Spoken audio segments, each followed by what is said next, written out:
Assalamualaikum warahmatullahi wabarakatuh. Perkenalkan, nama saya Musbah dengan NIM 2006065013,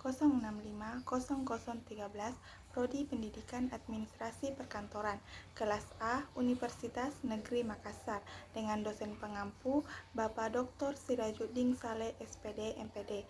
Baiklah, pada kesempatan kali ini saya akan membawakan sebuah materi tentang prosedur pengembangan media pembelajaran. Langsung saja kita ke pembahasan pertama, yaitu pengertian dasar pengembangan prosedur media pembelajaran. Pengembangan prosedur media pembelajaran merupakan hal yang sangat penting dilakukan oleh para guru. Tersedianya media pendidikan memungkinkan dapat ditumbuhkannya budaya belajar mandiri, budaya demokrasi, serta menciptakan komunikasi. Selanjutnya kita akan membahas langkah-langkah pengembangan media pembelajaran. Yang pertama, analisis kebutuhan dan karakteristik siswa. Kebutuhan dan proses belajar adalah kesenjangan antara apa yang dimiliki siswa dengan apa yang diharapkan. Sebelum media dibuat, harus meneliti secara seksama pengetahuan awal maupun pengetahuan persyaratan yang dimiliki dan tingkat keberhasilan siswa menjadi sasaran media yang dibuat. Yang kedua, merumuskan tujuan instruksional. Untuk dapat merumuskan tujuan instruksional dengan baik, ada beberapa ketentuan yang harus diperhatikan. Pertama, tujuan instruksional harus berorientasi kepada siswa. Kedua, tujuan instruksional harus dinyatakan dengan kata kerja yang operasional. Yang ketiga, merumuskan butir-butir materi. Penyusunan rumusan butir-butir materi adalah dilihat dari sub kemampuan atau keterampilan yang dijelaskan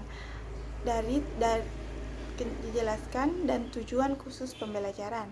Setelah daftar butir-butir materi rinci, maka langkah selanjutnya adalah mengurutkannya dari yang sederhana sampai kepada tingkatan yang lebih rumit.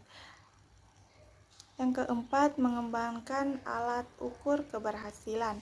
Alat pengukur keberhasilan dikembangkan terlebih dahulu sesuai dengan tujuan yang akan dicapai dan dari materi-materi pembelajaran yang disajikan. Yang kelima, menulis naskah media. Naskah media adalah bentuk materi pembelajaran melalui media rancangan yang merupakan penjabaran dari pokok-pokok materi yang telah disusun secara baik seperti yang telah disajikan. Dan yang terakhir, mengadakan tes dan revisi.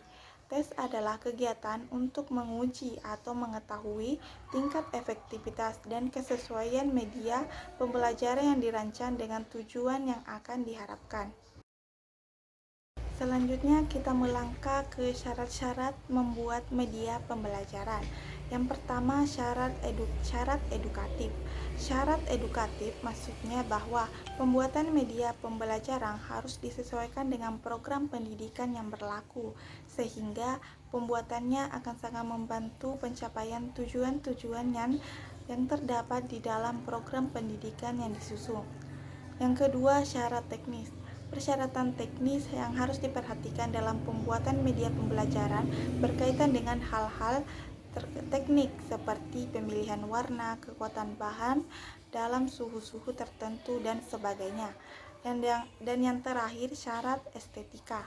Persyaratan estetika ini menyangkut unsur keindahan media pembelajaran yang dibuat.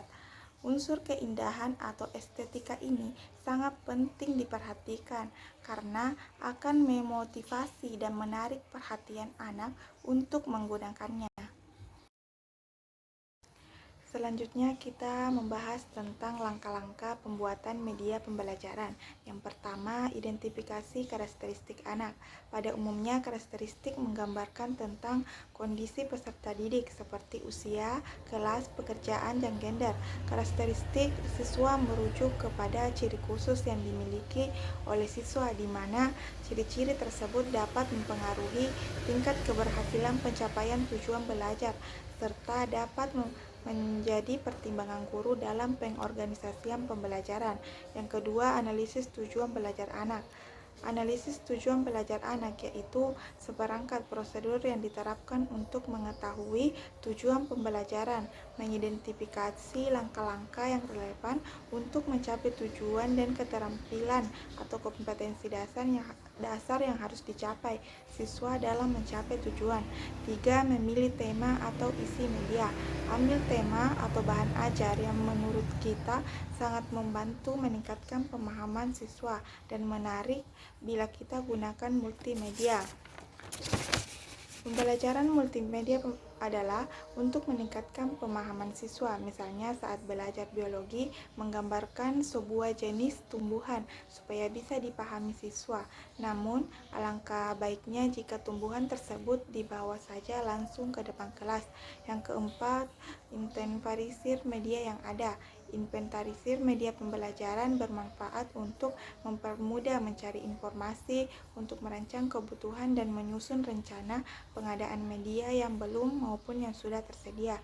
Yang kelima, menentukan jenis media yang akan dibuat.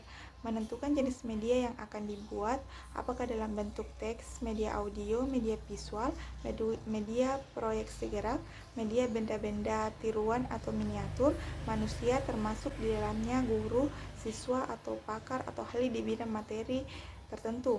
Yang keenam, membuat rancangan media. Keberhasilan penggunaan media tidak lepas dari bagaimana media itu direncanakan dengan baik. Ketujuh, menyiapkan alat-alat dan bahan. Persiapan pada metode ini meliputi pemilihan metode sesuai dengan materi yang akan disampaikan. Sedangkan untuk persiapan media pembelajaran meliputi kegiatan penyiapan bahan-bahan dan alat-alat yang akan digunakan selama proses pembelajaran berlangsung. Dalam hal ini, proses pembelajarannya adalah proses pembelajaran yang memerlukan media untuk mempermudah pemahaman siswa terhadap materi yang sedang diberikan. Kedelapan, membuat media. Langkah selanjutnya adalah mulai membuat media. Gunakan PowerPoint, masukkan gambar, video, teks, atau diagram. Dan yang terakhir, evaluasi atau revisi media. Media yang telah selesai dikembangkan digunakan dalam pembelajaran selama dalam proses pembelajaran identifikasi berbagai kekurangan media tersebut. Demikian juga penggunaan metode pembelajaran harus selaras dengan media yang dikembangkan. Sekian materi yang sempat saya sampaikan pada kesempatan kali ini. Lebih dan kurangnya mohon dimaafkan. Wassalamualaikum warahmatullahi wabarakatuh.